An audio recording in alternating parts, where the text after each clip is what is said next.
The term social network used to have a meaning far from what it is today. It used to mean a network of friends, colleagues, and other personal contacts that encourage healthy behaviors. However, now it means an online community of people with a common interest who use a website or other technologies to communicate with each other and share information, resources, etc.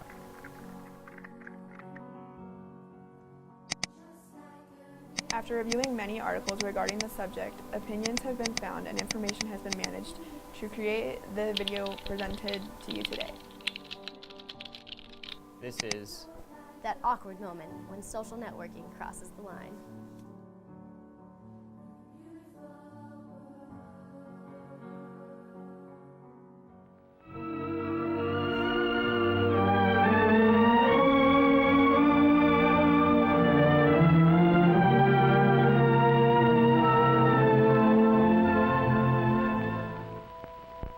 The miracle of high-speed wire communication is commonplace today. Lift a telephone receiver and the world is at your fingertips. Speak, and your voice spans oceans and continents with the speed of light. It used to be that in order to attain the favor of a person of the opposite sex, one would have to actually interact with them face to face. Nevertheless, with social networking, this burden of actually talking to someone who we like has been left by the wayside. This idea is presented by Bennett in her article, Status Update, A Broken Heart, which explains how easily it is to connect with someone over a social network site. Emily Nussbaum's article, Say Anything, also connects with Bennett with a direct quote stating how your life is being lived in public whether you choose to acknowledge it or not. This generational change of getting to know people and keeping in touch with friends has drastically changed. Another point presented by Bennett is the fact that it is important in the lives of teenagers to become Facebook official in their relationships. However, this makes it a lot easier to break up with the person without facing them.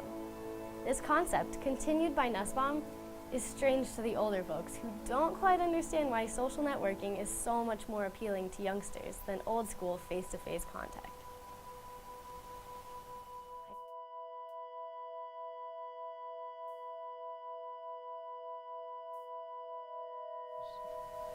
We're all friends with one of them, you know, those people with 100 pictures of themselves in the mirror, the people with 1,000 friends that they don't talk to, updating their status every 5 minutes.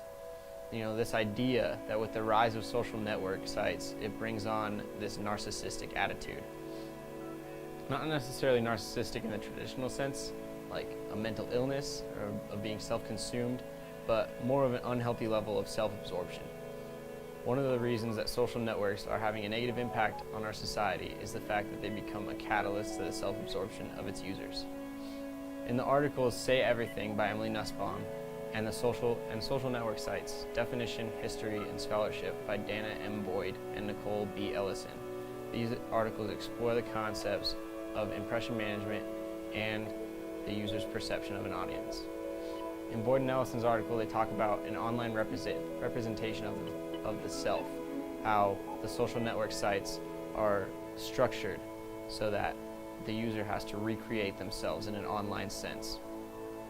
Nussbaum reinforces this in the fact that the users of social network sites have a perception that they have an audience.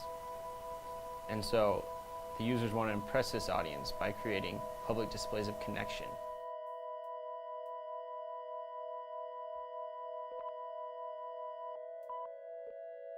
Okay, I have like 105. 105? Yeah. How many of them do you actually talk to in real life? Depends. If I saw them in person, I'd talk to them, but Yeah, a lot of times it's just people I talk to like once or twice a year. gotcha. Probably like over 200, assuming. Alright. And like, how many of them do you actually talk to? 20? 20? Okay. It's like 1,200, something like that. Yeah, it's just basically between going to 2 high schools, 2 colleges, and some camps, sports camps. So, and I'm meeting a lot of people there and end up having a bunch of friends. That's cool. How many of them would you say you actually talk to on a regular basis? Like, not that. I'd probably say about less than 5%. Really, it's just hard to talk to that many friends. Right. In Nussbaum's article, she says, go through your first big breakup and you may need to change your status on Facebook from in a relationship to single. Everybody will see it on your news feed, including your ex. That's part of the point. Nussbaum's point in saying this is that when we're connected to social networking, we need to impress our audience, and we feel the need to gain our audience's attention, and that's part of the satisfaction. So social network users are learning to find their satisfaction in the attention of others, and therefore the internet is raising up the next generation in self-absorption.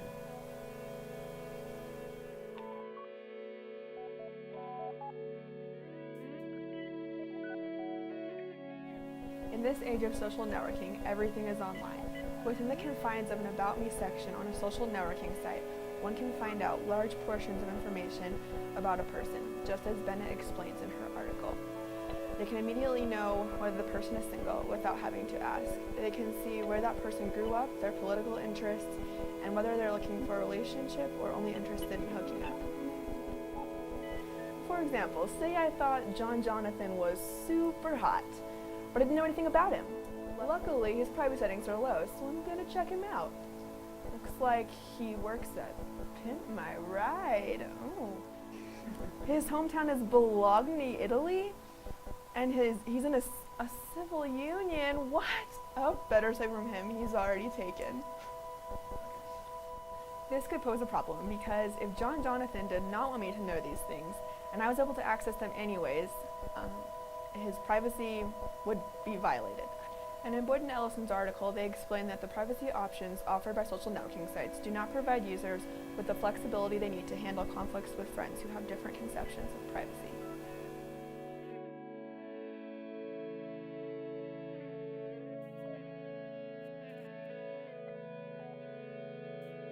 So, with nearly our entire lives being posted to social networking sites, the internet will at some point archive all the information the users upload. And in some cases, this may compromise the futures of individuals with incriminating material, such as the pictures of these minors with alcoholic beverages. In Nussbaum's article, she quotes a college student, Jing Tang, who remarks, "To me, or to a lot of people, it's like, why go to a party if you're not going to get your picture taken?" However, what will happen if these minors decide to run for politics or something of the sort someday, and all of a sudden pictures emerge from the internet to compromise their campaign? Another incriminating story presented in Meg Hanley's article, Should Facebook Have a Panic Button?, is the story of a young Ashley Hall, a 17-year-old girl who was raped, killed, and then had her body dumped in a ditch by a man she had met on Facebook. Yes, the person confessed and was proven guilty via archived Facebook conversations, but is it good that this was used for him to be caught, or that it was used in the first place to facilitate harm to others?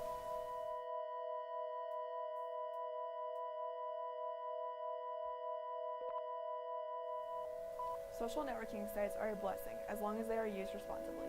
Though the times are changing from generation to generation, This is something that will inevitably happen. We must simply take this technology and use it in respectable ways. Ways that will not promote narcissism, privacy issues, or harm to other people. Mass connectivity is a privilege. Now let's use it properly. Now let's use it properly. Now let's use it properly. now let's use it properly.